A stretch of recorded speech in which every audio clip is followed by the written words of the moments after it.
Connecting. Good to go. Hi, everybody. Welcome, ladies, to the first virtual gathering. I'm Laurel Eastman, one of the board members at the Women's Kiteboarding Collective. And today I'm very stoked to be doing this first ever virtual gathering. And I'm here with my co-board officer, Tanya Ezekiel, who's from New York. And she is our host for this little gathering that we've set up today. And our very special guest, also from New York City, Linda Argila. So welcome to everybody. What's going to happen now is we're going to do a 15-minute chat with Tanya and Linda, two of the most amazing kiteboarding women that I've met in my over 2 decades in the sport. And then we're going to go back to the tables in the social lounge where you'll be either able to join a table and do a group discussion, or if you choose and prefer, do one-to-one speed networking. So having said all that, we're going to try to keep this short and in about 15 minutes go back to the tables. So I just wanted to start by having Tanya and Linda introduce themselves so you get to know them a little bit, and then we'll dive deeper into their stories. So Tanya, go ahead. Great. Hi, everyone. Thank you for joining. This is our first virtual event. As some of you might have seen me explain on Facebook Live yesterday, we were talking about creating these community events in person about 15 months ago, and we worked on identifying our top 10 cities and recognizing hosts in each city. And we're starting this whole planning process. And then COVID hit, which is, I think, and then COVID hit is probably a phrase a lot of us have heard over and over. And we held on to the idea for a while and suddenly decided, why are we waiting? We still need to get together, probably now more than ever.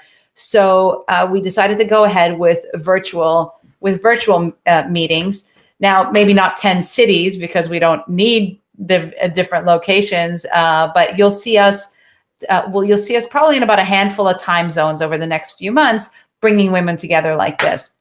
So as Laurel said, we've invited Linda today, and Linda and I met probably 12, 13 years ago, serendipitously in New York. Someone introduced us. We met for a cup of coffee and instantly connected. And Linda told me a story that to this day just had left such an impression on me. And Linda and I proceeded then with the original founder of the Women's Kiteboarding Collective, KB for Girls at the time. And Linda will tell us about the events that she launched and co-hosted from that point on. But the theme today is really Challenge to Triumph. As we hear Linda's story, we really invite all of you to think about not just what has been my challenge to triumph in my life, but also when there have been times in my life where I've worked through a challenge, however great it may be, how was kiteboarding there for me? And I know personally, when I met Linda, I was in a big professional transition from Wall Street to launching a coaching company. And my greatest inspirations came on the water. I just wrote a book. And in the book, I talk about everything became clear when I was on the water. I felt like every day I'd get on the water with, what am I going to do about this? And what am I going to do about that? And then when I was on the water, I thought it just was lighter and clearer. So for me, kiteboarding has always been there when I needed to work through some challenging periods in my life. So with that, I'm going to hand it over to Linda. Linda, please share your challenge to triumph with us. And then we'll also share links on where you can learn more about Linda. She's done a fabulous TED Talk. But for now, we're going to keep it to about 10 minutes or so. And then we'll break up into groups, and you'll all meet each other then. Thank you. Hi, everybody. My name's Linda Argila, and I'm just looking at some of the attendees and who's joined us, and I'm so excited. Many of you I know, and some of you I don't know. Thanks to Tanya and Laurel for inviting me. This is very exciting, and certainly from hearing Tanya's introduction, I think we all share one thing in common, that the kiteboarding has really helped us somewhere in our lives to overcome some challenges that we were going through and finding clarity on the water. So in today's theme being Challenge to Triumph, I would say now more than ever, we've all experienced challenges in our life, some big, some small, and certainly the last year and a half or year with COVID, it's been even more challenging on top of the day-to-day challenges. So I'm, happy to be a part of this and meet everyone and maybe share some stories and help one another get through another day. Also, I would like to say, because today my sister passed away from cancer about a year and a half ago, and today is her birthday. So certainly losing a loved one is one of the biggest challenges we could ever go through. But so anyway, hello, everybody. Thank you. Laurel, are you still there? Did we, there you are. We can't hear you. Thank you both so much. So let's hear a little bit, just briefly, about Linda, how we got so lucky to have you in kiteboarding. How did you find this sport? I mean, here you are, a young mother in prison, released from prison, transitioned back to, life as a convict, and then here you are on the beach out kiteboarding, the most free thing that most of us can imagine. Well, it was almost a decade after I'd come home from prison, but in what I learned, my experiences while I did lose my freedom, was ripped apart from my daughter, and it was just obviously years of interrogations and building up to that. I was completely burnt out, devastated, rock bottom. But the things that I was able to teach myself in prison helped me get in the best physical, emotional, and spiritual shape of my life. So, we go through stages, right? And you feel like history repeats itself. So, come home and, you're living life. And I'd say maybe 10 years after that, you just find yourself burnt out again, or another challenge arises and things are changing. And lucky me, somehow I was introduced to kiteboarding. And it was mostly men at the time, the ones that were around me. I didn't know any women in kiteboarding at that time. And they all laughed at me. And I remember one person that looked at me and said, "Oh, you'll never be able to do this." I was actually dating him at the time, but that was our demise. And I thought, okay, well, it kind of started for me to just show people I could do this. And it turned into the best thing I've ever done, because every single time I'd get into the water, it was so scary for me. And, but I would make baby steps. And when I got out of the water, it just empowered me in all other areas of my life. And I found it was just an unbelievable experience, how much confidence it gave me. And it was at that moment I said, why aren't other women doing this? I have to introduce this to other women. And, once that idea in my head started rolling and I started attending different kiteboarding events around the world and meeting different people, I met Christine Bose, the female world champion. One thing led to another. I met Laurel, who inspired me so much. And I came up with this concept of combining my philanthropic passions with this, sport, to help other women like it had helped me. Linda, what did you discover? And I remember at that time, it was like such a, it was such a powerful experience for all of us, because you're right, like kiteboarding gave us all a mojo that we probably didn't even know we had, right? And that spilled over to other areas of our lives, because once you feel that capable at something that seems so hard, it's almost like other things got easier. And what do you remember about the impact of that event, even on the women who participated in it?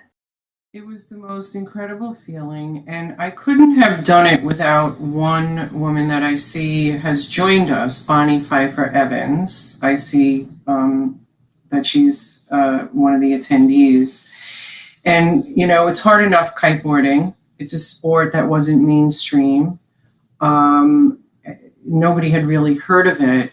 And just as I was ready to give up, because you have to raise money for a fundraising event, I had ran into Bonnie Pfeiffer and I told her about this, and she wrote a check for $25,000 to get this project off the ground. And Bonnie, we've been friends for 20 years, but it was really because of her and her commitment. And she believed in me, and then, you know, she became a kiteboarder through this project. And I think that, you know, just seeing the women, and after introducing this to them, and how inspired they were and empowered they were, and how so many women have remained in the sport, is really special for me to think that we started that. And then also with the money that we raised, all of the women and children that we helped, that were in so much need. So fantastic. Thank you. It was really, really a special time, and continues to live in our hearts. And thank you to Bonnie, of course, the power of community.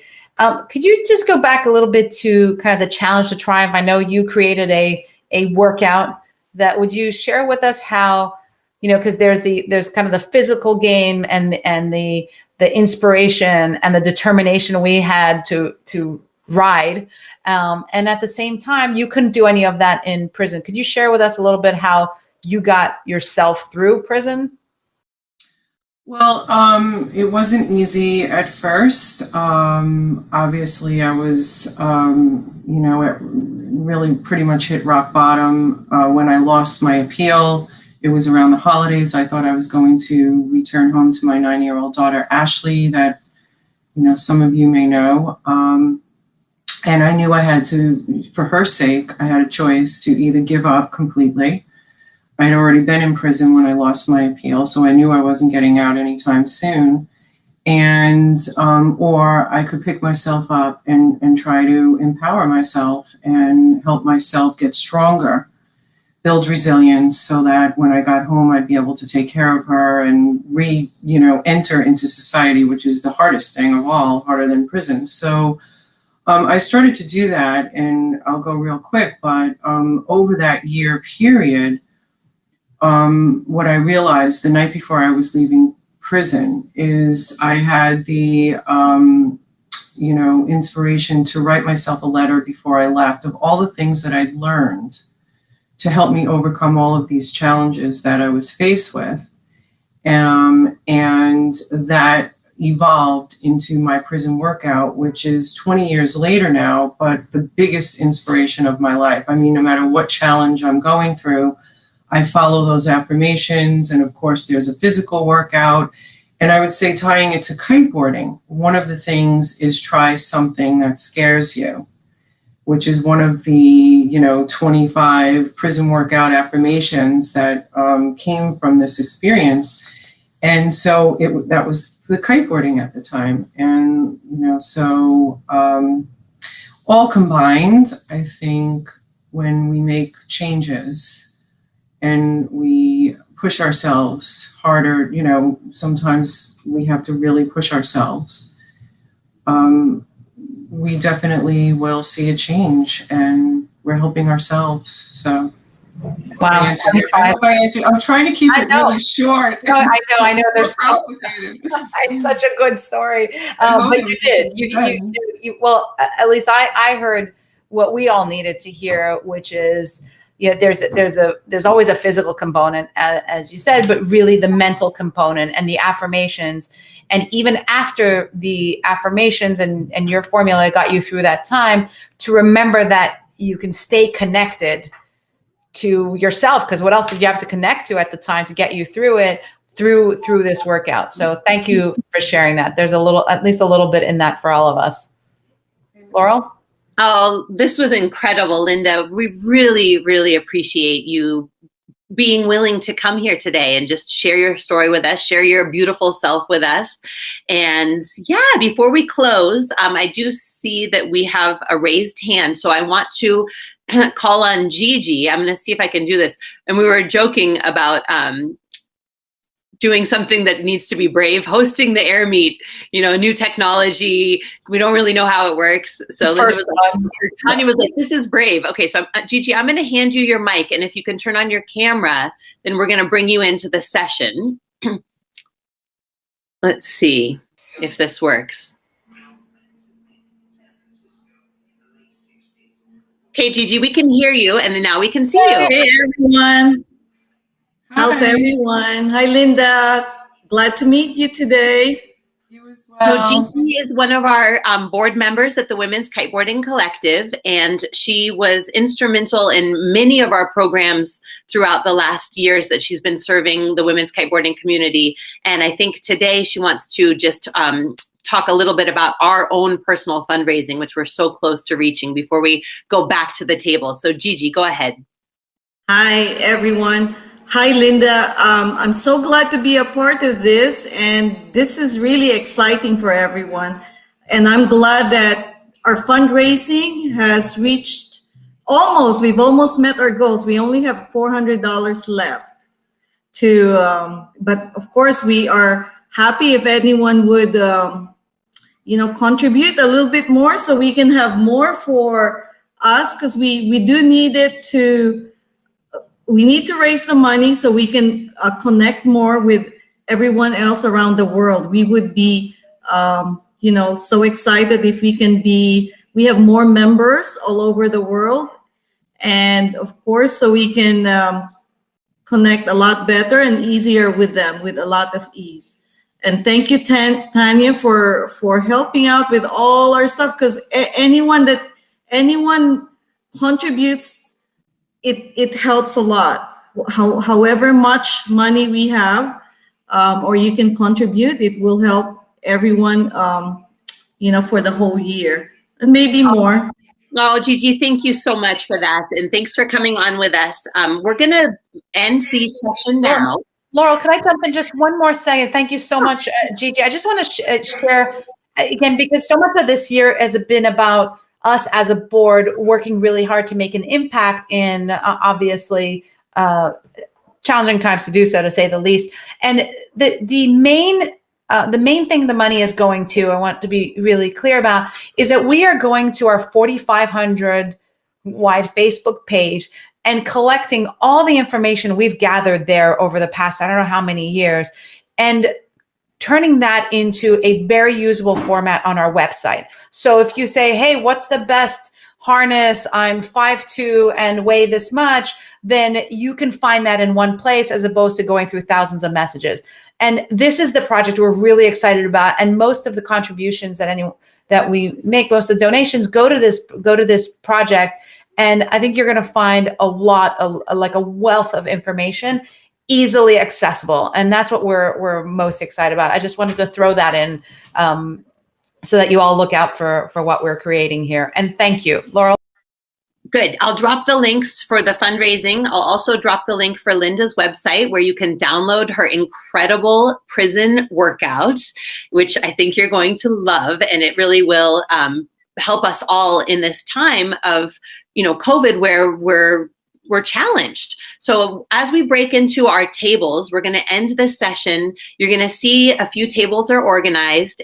Feel free to take a seat at the table. You'll be on camera with some of the other attendees here at the first event. Thank you all for coming. Linda will be there. Tanya will be there. Some of our other board members. And thanks to everyone who's already donated to the fundraiser. And we'll see you at the tables. Laurel, is there anything specific they have to do or just join the table? Join the table. Okay, so we're going to end this session and meet you at the tables.